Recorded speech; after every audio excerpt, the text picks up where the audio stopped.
Hi guys, Sydney again. I wanted to film another video in my car. I wanted to start with like a multi-part series that's gonna be talking about if real estate is the right industry for you to get into. It's a personal question, and I wanted to create a series of videos that just goes into depth about whether or not this is the realistic option for you, if it fits your lifestyle. So what you guys need to realize is that there's much more that goes into making this decision for yourself, whether or not real estate in New York State is right for you, than what this video is going to cover. That's why it is a multi-part series, and I just wanted to start with the very basics. If you can move past these basic qualifications, then you're one step closer to deciding if this is right for you. So I created a list of New York State qualifications to get yourself into real estate. First, I want to talk about what age is appropriate. Let me just start by saying you can't be too old to get into real estate. There's no cutoff. It's a great career to have, you know, after you retire or you're just looking to do something, and something that you've never done before.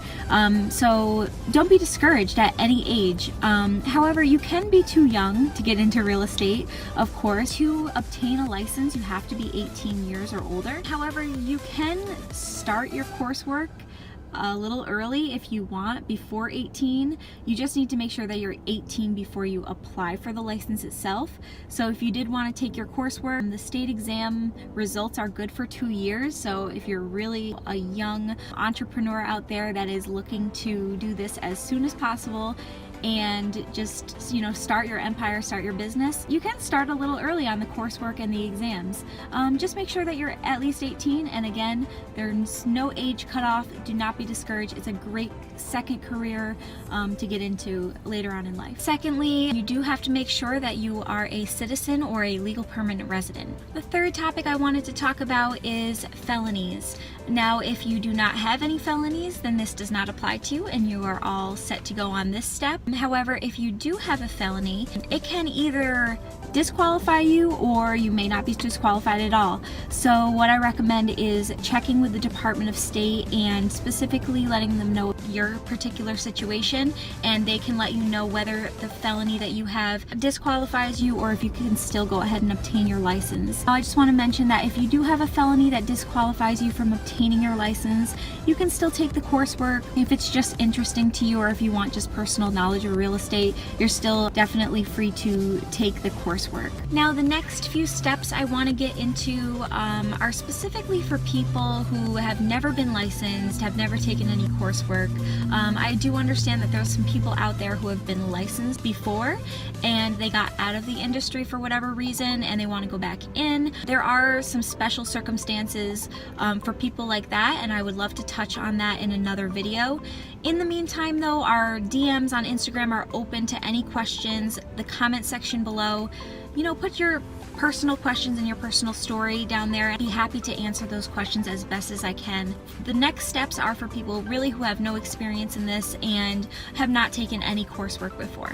The first thing you're going to want to look into is finding a 75-hour salesperson licensing course that is approved in New York State. There are tons of schools out there offering the course. They have different times, different formats, either online or in the classroom, different breakdowns of how you can take those hours, pricing, different quality of the course. We do have a video on how to choose a school, so check that out if you are interested in that, but just know that you will need to take 75 hours of coursework and make sure it's approved in New York State. The next 2 points I wanted to talk about are the mandatory exams. There is a school exam and a state exam. I get a lot of questions, you know, if I take the state exam, do I really need to take the school exam? Yes, you do. In New York State, it is required that the school administers an exam, and it's only after you pass that exam that you'll get credit for taking your 75-hour licensing course. So it is important that you pass both exams. I'm going to touch on the school exam first. It is, for Manfred school exam, it's a 75-hour multiple choice exam, much like the state exam that I'll talk about, and you do get 3 hours to take it. One important point is you need to pass your school exam within 1 year from the purchase date. of your course. So that's really important because it is a New York State regulation. Make sure that if you're taking an online course, you're really keeping on track with yourself, and if you're taking a classroom course, definitely also you'll have a more built-in schedule. So make sure that you pass your exam within 1 year from purchasing your course. Also make sure that you're taking your school exam in an approved testing location. So your school should be able to provide some approved testing locations for you.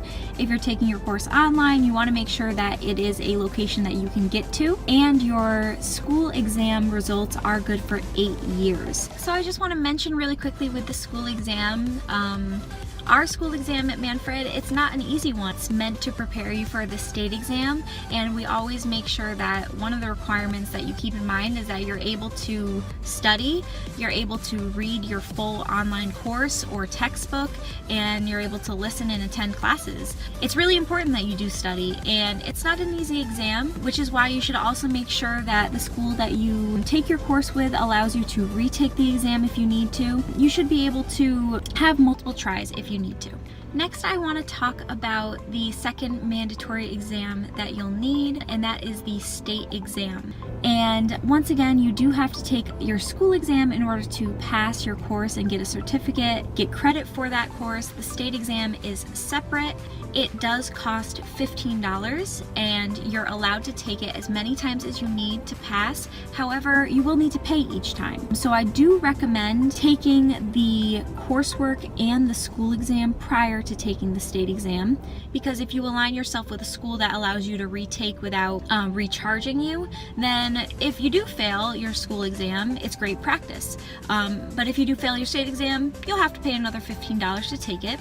And that brings me to the point that technically you can take your state exam without taking any coursework or any school exam. So anybody can really sign up and walk in and take the exam, see how they do. But I do recommend taking the coursework first and taking your school exam. Might as well set yourself up for success. So as with our Manfred school exam, the state exam is 75 multiple choice questions. You have 2 hours to take this exam. And you can sign up for it by creating an e-access account on the Department of State website. Your e-access account is going to be important later on as well when you are going to be viewing your state exam results. You're also going to apply for your license later on through this account. And again, I'm going to touch base on how to exactly set up that account in a separate video and get more in depth, but just know that you'll be basically creating an online account. You'll be signing up for your state exam through there, paying $15. You'll be getting a seat number, and all you're going to be required to bring with you to your New York State exam is some ID, that seat number, and a basic calculator. You cannot bring your phone or use your phone for obvious reasons, and you can't also use like any type of more complicated calculator like a scientific or graphic calculator. It has to be basic. And as with your school exam, make sure that there are locations that are convenient for you that you can get to for your state exam. Your real estate school should be able to help you, figuring out where they give these exam locations. So another point I wanted to talk about is that you're going to need a sponsoring broker. And you can start looking for a broker really at any time. So what you need to understand with finding a sponsoring broker is that they're happy to recruit new people. It benefits them to have you on their team. So it is kind of like a reverse interview process where you are looking to them to see what they can offer you.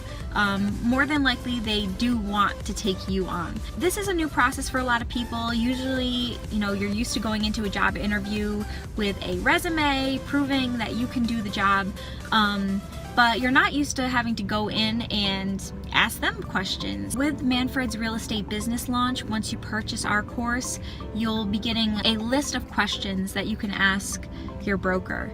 And it's just a guideline of what you should expect from them and things they should be able to answer for you. But I'll also go into more depth about that in another video.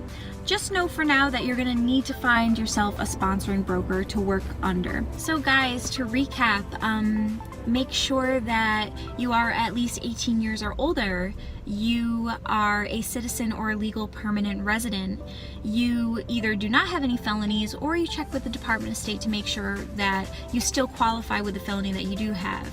You take your 75-hour salesperson course in whatever format that you like, with whatever school you like.